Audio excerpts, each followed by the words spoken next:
Bila menunggu sendiri-sendiri, hatiku sunyi dan hatiku kan bernyanyi lagu yang sepi. Alright. Beranda Ami. Kembali lagi di program Beranda Ami pastinya, dan di sini masih bersama Ami dan Yazid. Iya, betul. Yang lagi pakai baju pink. Iya. Biar lucu-lucu gitu. X-Mode, Eksekutif eksekutif muda. muda, Coba lihat dulu Ami. sepatunya. Aduh, sulit Ami. Ami. Oke, nggak usah Jangan lama-lama. begitu, Ami. Nggak usah lama-lama. Jadi kita sudah kedatangan tamu spesial, Bapak Julius Setiarto. Selamat datang, Bapak. Terima kasih. Makasih banyak udah mau mampir ke Beranda Ami. Bapak, gimana kabarnya? Kabarnya baik, Mbak. Baik. Udah mulai banyak kegiatan kemarin, apakah udah ke dapil atau gimana? Oh, sudah. Udah ya? Kebetulan kan dapil saya dekat, jadi sering mondar-mandir. Mondar-mandir aja ya. Tapi emang enaknya manggilnya Bapak, Mas, atau Abang ini? Mas boleh, abang boleh, yang penting bukan ijo aja.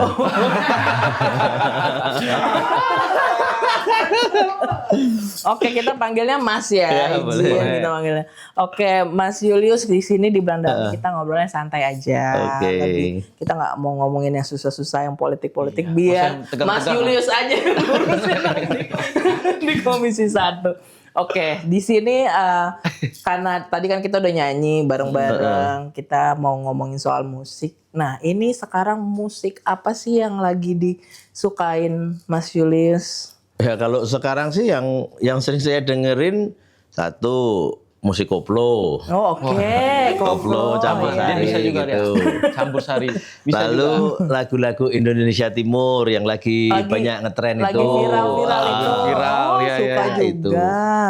Oke. Itulah yang sering saya dengerin kalau sekarang. Berarti genre-genrenya itu ya, koplo tadi. Dangdut, hipdut. Dangdut. Kalau hipdut kayak anak-anak Gen Z dengerin juga nggak? Hipdut itu yang kayak gimana? Kayak garam. Coba contohin. Gimana? Saya Garam juga dan nggak madu. merah bibir kamu ya gitu kan. Saya nggak tahu. Audio man kita tuh yang tahu Pak sebenarnya. Aduh, tiba-tiba ya Azid ya. Berarti dengerin Happy Asmara juga dari Ya, Caknan. Iya. Siapa lagi ya, Jit? Via Valen. Nah, iya Via Valen sudah kemarin-kemarin kan? Kemarin-kemarin yang baru-baru. Baru-baru. Yang baru-baru. Kalau lagu koplo sukanya yang kayak gimana lagunya, ada nggak? Apa ya? Ya kayak Koplo. ya kayak Jogja Istimewa. Jogja, Oke. Jogja. Bukan. Saya juga mikir itu Itu Pak. hip hopnya. Oh itu hip hop. Itu juga, itu Marjuki. Oh Marzuki. Iya. Coba Pak, ada kali contohnya Pak liriknya? Jogja Istimewa itu yang mangan sate rasane koyo mangan lalu tempe balik Tempe. mangan tempe Mangan tempe. rasane koyo mangan lawu sate. Nah, yang itu tuh loh, itu. Oh, I see. Itu lagi viral juga, Itu Kalau Darboy. oh iya, Oh, Darboy Darboy. Gang ya. Iya. Kalau yang Timur Timur itu ya lagunya siapa? macam-macam. Kalau penyanyinya aku lupa ya, Oke. termasuk tak bola balik, ikan naik di pantai kayak gitu. Ikan naik di pantai, mama, Oke, gitu. Iya, saya ngangguk doang nggak tahu. Iya. Oke. Kenapa itu sering didengerin? Karena kalau saya ke dapil, ya memang sering denger lagu itu. Itu biasanya kalau di dapil jumba bareng atau gimana pakai lagu itu atau gimana, Pak? Ya kalau di dapil itu kan saya sering kondangan. Oh, oke. Nah kalau kondangan itu kan sering pasti ada hiburannya, Ya. entah campur sari, entah paling tidak itu organ Organ. tunggal Ya, gitu. benar. Itu pasti lagunya lagu koplo, lagu campur sari Ya, gitu. ya. Lama-lama apal Oke. gitu. Siap. Tuh. Ada lagu yang menjadi backsound, mungkin yang jadi theme song motivasi untuk diri Mas Julius, ada nggak? Ya nggak ada sih Nggak ada sebenarnya, ya? nggak ada. Maksudnya yang bikin semangat kalau mungkin lagunya emang enak didengar, jadi itu jadi semangat gitu ya. Jadi nggak ada yang spesifik. Nggak ada. Nggak ada ya? Berarti cuman lagu hanya menemani aja lah. Heeh. Nggak ada spesifiknya berarti. Oke. Ya, kira-kira nih Pak, selain kita bahas nyanyi tadi. Nih, ada nggak Pak hobi yang Bapak sukai nih sekarang? Mungkin Hobi. olahraga. Hobi sih kalau sekarang yang saya senengin atau yang setiap hari saya jalanin ya nge-gym sama golf paling. Wow, oke, siap. Golfnya itu di mana Pak? Di Jakarta? Jakarta aja. Jakarta aja. Biasanya setelah olahraga itu setelah jam kantor selesai rapat atau gimana? Tergantung. Jadi rutinitasku setiap hari itu rapat kan biasanya sekitar jam setengah 10, jam 10 gitu kan. Itu aku pagi biasanya nge-gym gitu. Kalau golf memang mesti spending ya maksimal paling tidak kan 4 jam toh kalau main. Jadi ya memang harus pas hari-hari kosong atau hari-hari libur aja. Hari libur berarti ya. Oke, sebelum kita lanjut ngobrol bareng Mas Julius, kita mau nyanyi dulu. Ini Campur Sari ya, sesuai kesukaannya Mas Julius. Pasti bisa nyanyi juga kan lagu ini, jadi kita sama-sama nyanyi. Rasane wong nandang kangen, rino wengi atiku rasane peteng, tansah kelingan kepengin nyawang, sedelo wae wis emoh tenan, citra janji tegane kowe ngapusi, nanti sprene suwene aku ngenteni, nangis batinku grantes uripku, teles kebes netes elo ning dadaku.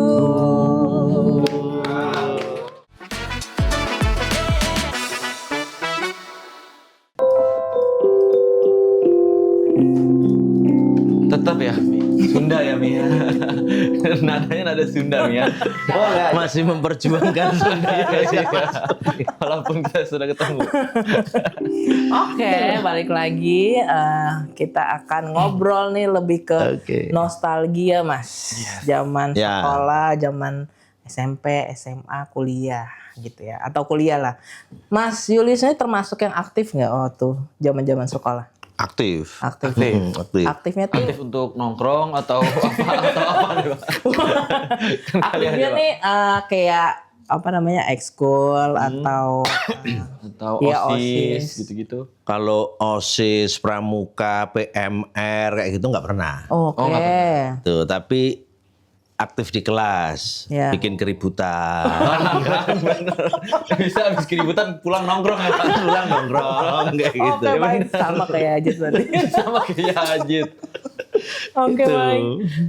Berarti nggak ikut organisasi gitu kayak OSIS gitu juga nggak ikut ya? Nggak pernah. Oh, oke. Ada pengalaman mungkin yang berkesan waktu zaman-zaman sekolah yang masih teringat? SD, kalau sekolah SD ya biasalah lupa ingat gitu ya. Kalau SMP itu ya itu tadi karena saking aktifnya itu yang apa namanya teringat gitu ya. Makanya teman-teman saya zaman SMP itu ya sampai sekarang juga masih akrab. Masih akrab. Berarti sering dipanggil guru BP? Itu bukan dipanggil, kadang-kadang kita udah datang sendiri sebelum dipanggil. Udah tahu, udah mengakui kesalahannya. Ini pasti akan dipanggil, mendingan ketuk pintu dulu. Bagus nih, jujur nih. Kalau guru BP itu paling sering dulu SMP itu. Jadi sampai ya kalau ranking itu selalu antara 1 sampai 3 lah. Oh, tapi dari bawah. Dari bawah. Baru mau disanjung ya. Tapi dari bawah. Nah, biasanya tuh keributan apa tuh yang biasanya dilakuin, Pak? Apa iseng kah? Iseng. Apa ini Iseng. Oh. Mostly iseng, lalu yang kedua berantem. Paling gitu. Iseng awalnya jadi berantem. Paling itu SMP. Kalau SMA ya SMA itu kita mau tobat dulu sebenarnya. Makanya kita coba masuk ke waktu itu seminari menengah Mertoyudan. Ini sekolah asrama, sekolah calon pastor. Iya. Tapi ya nggak kuat, cuma 2 tahun karena ternyata memang itu untuk orang baik-baik. Apa jangan di sana masih melakukan keributan? Isengnya tetap. Isengnya tetap. Makanya kan saya dikeluarin. Gitu. Terus pindahnya kemana, Mas? Saya pindah ke macam-macam tuh karena saya pindahnya itu kan waktu itu masih catur wulan ya, zamanku itu. Jadi catur wulan kedua ke catur wulan 3 disuruh keluar gitu. Nah, nyari sekolah susah. Akhirnya kita masuk ke SMA Canisius Barata Karanganyar. 1 catur wulan cuma 4 bulan betah di sana. Terus pindah ke SMA Pangudi Luhur Santo Yosep di Solo gitu. Nah, itu yang bisa sampai lulus. Gitu. Tadi awal-awal kan bilang mau taubat. Itu kenapa tuh kayak mau memilih ke seminari tadi? Apa didorong orang tua kah? Karena emang aduh nih biar ini gitu ya kan? Atau gimana gitu? Malah apa emang kemauan sendiri gitu? Malah kebalik, malah orang tua yang kaget waktu itu. Ini anakku kenapa ini kok pilih di situ? Oh berarti Mas sendiri yang milih mau ke situ. Biar ada yang ngerem kali sebenarnya. Iya. Tapi akhirnya ke Pangudi Luhur. Nah, kalau pas zaman kuliah? Kalau zaman kuliah saya kan masuk 97. 97 itu kan waktu itu ya zaman-zaman mulai panas, mulai memuncaknya reformasi toh. Jadi kita kuliah pertama itu ya memang sudah hawanya itu hawa demonstran, demonstrasi, aktivis-aktivis kayak gitulah gitu. Nah, kalau kuliah itu aku pertama masuk ke Fakultas Hukum UGM. Itu aktif di teater malahan. Di teater. Jadi aku bikin teater gitu. Jadi waktu itu ceritanya aku pengen ikut teater, nyari di mana-mana antriannya panjang gitu. Akhirnya ya sudah bikin sendiri aja gitu. Keren. Dan bagus itu nih yang begini nih. Berjalan sampai sekarang, teaternya masih ada sampai sekarang. Jadi lembaga semi otonom di kampus. Itu lalu 99 saya baru lahir lagi itu Pak, 99. baru lahir ya. 99 itu aku udah ke Timur-Timur. Jadi awalnya itu telat KRS gitu. Karena telat KRS sudah nggak bisa daftar kan, jadi harus cuti. Gitu, ngambil cuti 1 semester. Daripada cuti 1 semester cari kerjaan. Makanya waktu itu ada NGO nawarin ya sudah. Aku ikut. Akhirnya ya sampai hampir 2 tahun lah aku di NGO itu ngurusin pengungsi. Tapi maaf Pak, sebenarnya mau kopi, teh? Kopi, boleh? Kopi boleh. Kopi boleh saya ambil Pak. Kalau saya udah sediain Pak. Iya, kan udah dari tadi itu udah. Iya. Saya berpura-pura aja Pak ceritanya Pak. Ini Pak. Oke. Ya, terima kasih. Silakan boleh diminum dulu Mas. Oke. Iya.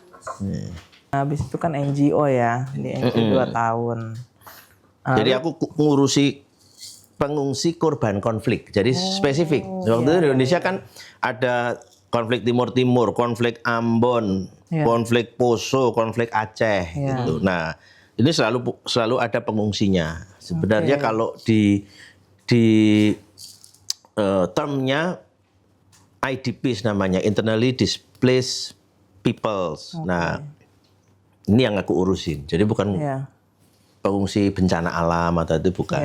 Gitu. Lalu nanti balik lagi lanjutin kuliah atau gimana? Setelah dari sana 2 tahun aku balik kuliah, nyelesain kuliah terus ngerantau ke Jakarta. Terus barulah di situ tertarik politik atau? Kalau tertarik politik itu sebenarnya sudah dari zaman SMP ya. Cita-citaku bukan boleh dibilang cita-cita juga. Pengen jadi anggota DPR itu waktu SMP pertama kali. Keren ya. Keren. Luar biasa. Tapi Bapak juga saya lihat-lihat saya suka banget sama kopi ini. Apa dulu di Jawa emang suka kopi gitu? Apalagi waktu di Jogja gitu? Enggak. Kopi itu saya baru suka beneran di sini. Dalam arti eksplorasi kopi ya. Oh. Saya sampai sekolah tuh barista itu. Wow, keren. Keren niat itu mah. Di Aili Coffee itu yang di PT Bahana. Iya. Nah, tapi kalau untuk sekedar nongkrong dari zaman kuliah itu sudah kalau di Kopi terus sudah ya. anak Jogja itu kalau nggak ke Kopi Jos itu belum disebut anak Jogja. Kopi Jos yang ada arangnya itu ya. Yang kasih arang itu. Kalau dulu adanya cuma di tempatnya Pak siapa yang di Stasiun Tugu itu. Sekarang ada beberapa tempat kan. Iya. Kalau zaman dulu itu satu. Berarti Mas Julius ada kepikiran nggak mau buka coffee shop? Karena kan tadi sempat belajar jadi barista. Dulu sempat kepikiran. Terus ya sekarang sih sudah nggak terlalu kepikiran ke situ lah. Oke, iya. Yang penting menikmati aja lah ya. Saya dulu explore ini karena memang pengen mendalami kopi, pengen bikin itu. Sukanya Arabica atau Robusta atau apa? Arabica. Oh, Arabica. Wah, salah tadi itu bikininnya tuh. Arabica tadi ada di dalam. Ini Arambika. Ini Arambika. Jadi yang buat suka kopi awal mulanya gimana? Ya sama sebenarnya cuma Karena rasanya. dari iseng. Terus tahu kalau ternyata banyak hal yang bisa dieksplorasi gitu. Akhirnya coba-coba gitu. Coba-coba lalu kebablasan lah gitu. Terus pada waktu yang hampir bersamaan aku agak bosen dengan pekerjaan. Iya. Jadi ada semacam pelarian kayak atau kesibukan lain. Hal lain yang bikin semangat gitu. Oke, siap. Mas, ceritain dong keseruan jadi anak UGM. Iya, itu kan favorit banget. Iya, benar. Apa ya? Serunya itu apa ya? Jadi kalau zaman saya itu satu pertama kali itu kan ospek. Gitu. Ospek di zamanku tahun 97 ada yang menolak ospek. Aku termasuk yang menolak ospek. Oke. Mau kita di ospek kan? Karena dipikir nggak ngaruh ya buat pendidikan. Nggak ngaruh. Tapi ternyata kalau di Fakultas Hukum, senior kita itu yang ngospek itu asik-asik. Jadi kenapa asik-asik? Mereka bikin ada namanya kelompok Kopassus. Kopassus. Kerjaannya ngapain? Nyagatin fakultas lain yang lagi ospek. Bener-bener Nantangin gitu. Nantangin ya. Udah ngerusuhin Seru jadinya gitu. Oke. Jadi aku malah jadi agak nyesel nggak ikut ospek. Oke lah. Oke Mas, sebelum kita lanjut lagi, kita nyanyi dulu ya. Kita cooling down dulu kali ya. Ini lagu udah sampai sekarang masih oke lah. Ini bener ada kopinya loh ini. Beneran kok ada kopinya. Cuma salah aja tadi Robusta sih. Biarkan peluk erat bayangmu untuk melepaskan semua kerinduanku. Hilangkanlah keraguanmu pada diriku di saat kau jauh dariku.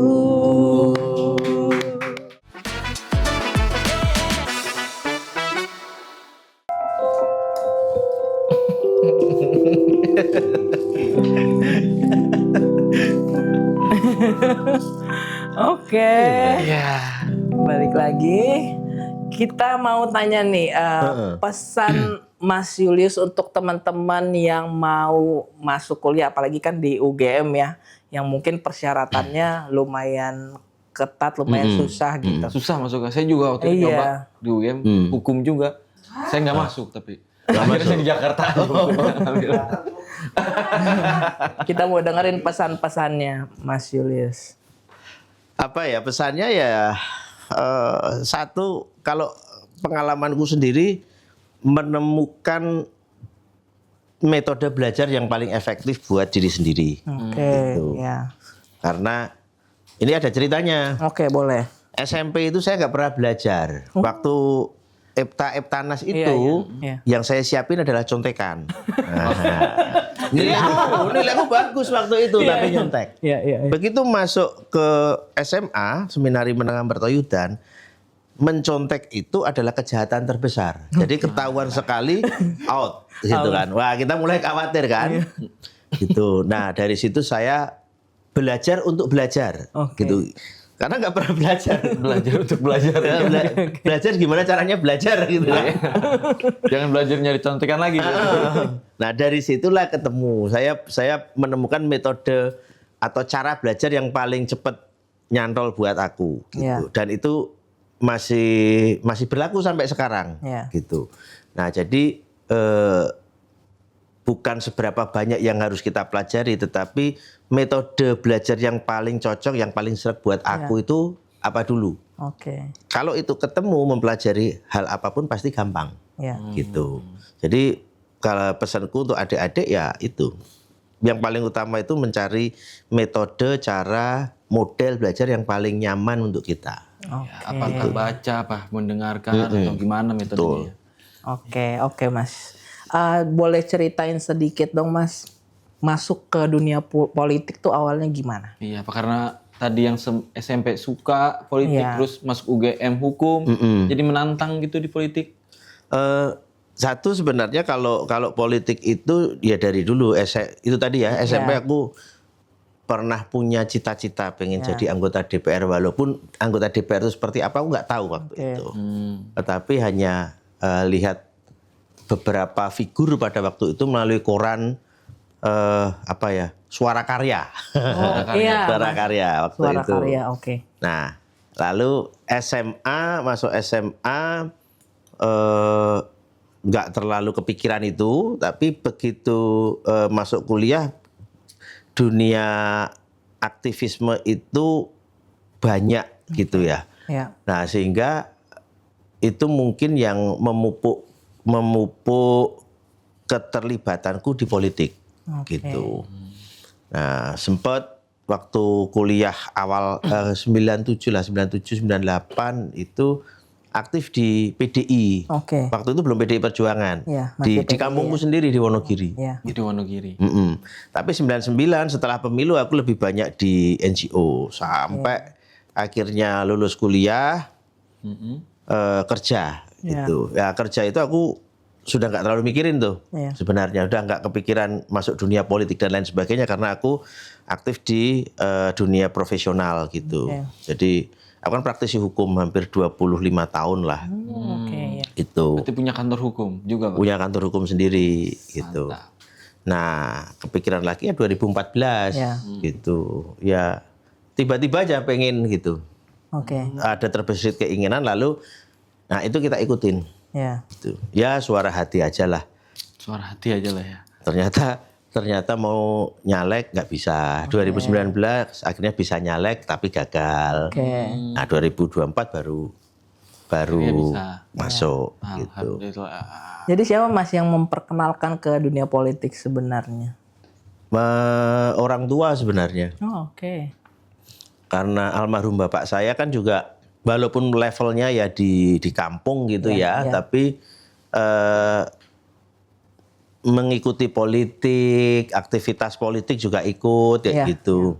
Walaupun dari awal memang berseberangan saya dengan almarhum bapak saya ya. Gitu. Itu. Jadi kalau secara partai katakanlah, kalau dulu bapak saya dulu kan aktivis Golkar, orang namanya PNS gitu. Oh, nama PNS. Bapak saya pagi sampai siang masangin bendera Golkar gitu, saya malam sama teman-teman gitu nyopotin. Benar-benar berseberangan ya bapak sama anak ya. Padahal aku belum punya hak pilih SMP kan waktu itu. Tapi memang kalau bapakku rapat gitu ya, rapat ya Golkar gitu kan, dulu belum partai gitu ya, sering ikut, sering dengerin gitu. Jadi Ya dari situ aku Dari situlah ya. mulai muncul ketertarikan. Kalau di partai langsung siapa, Mas? Kalau di partai langsung, ya sebenarnya satu figur idolaku dari dulu itu memang Bung Karno. Okay. Bung Karno. Jadi ada cerita, saya mau masuk STPDN waktu itu. Iya. Waktu SMA daftar kan ujiannya di kantor kabupaten gitu. Ada satu pertanyaan, tokoh idola, aku sebutnya Soekarno, ya sudah nggak dipanggil lagi waktu itu. Karena milih Soekarno gitu ya. Kan harusnya kan Soeharto. Langsung nggak dipanggil lagi. Nah Pak, boleh Pak minta ajakan untuk para generasi Z, Gen Z ini agar tidak cuek gitu, atau enggak tidak peduli sama politik. Ya, sebenarnya begini, saya termasuk orang yang tidak sepakat bahwa Gen Z itu cuek dengan politik loh. Oh, Gitu. Gerakan Indonesia Gelap itu kan organik dari mahasiswa, dari Gen Z. Benar, gitu. benar. Dan sama seperti zaman saya atau zaman di bawah saya atau bahkan zaman para pendahulu, pemantik utama orang muda mau ke politik, terlibat ke politik adalah ketika kepentingannya terusik. Oke. Gitu.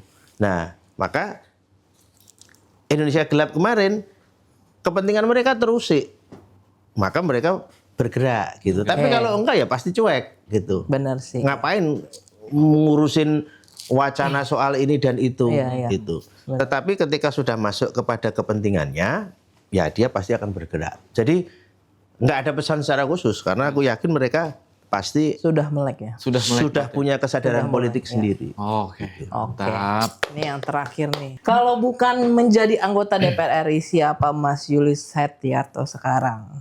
Ya kalau bukan jadi anggota DPR saya ya pasti adalah seorang advokat, seorang kurator, seorang konsultan hukum pasar modal, Ya. seorang konsultan hukum kekayaan intelektual. Oke, siap. Mantap. Mantap. Oke, terima kasih banget Mas udah mampir ke Beranda Ami. Sama-sama Mbak Ami. Mungkin nanti habis ini ada kegiatan lagi, ada acara. Semoga lancar-lancar acaranya. Oke. Ya. Terima kasih. Ini Terima lagu kasih. terakhir. Nyanyi bareng-bareng ya semuanya.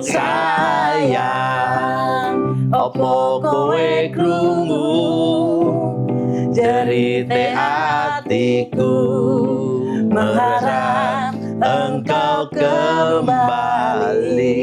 Sayang, ganti memutih rambutku, rapakal luntur tresnoku.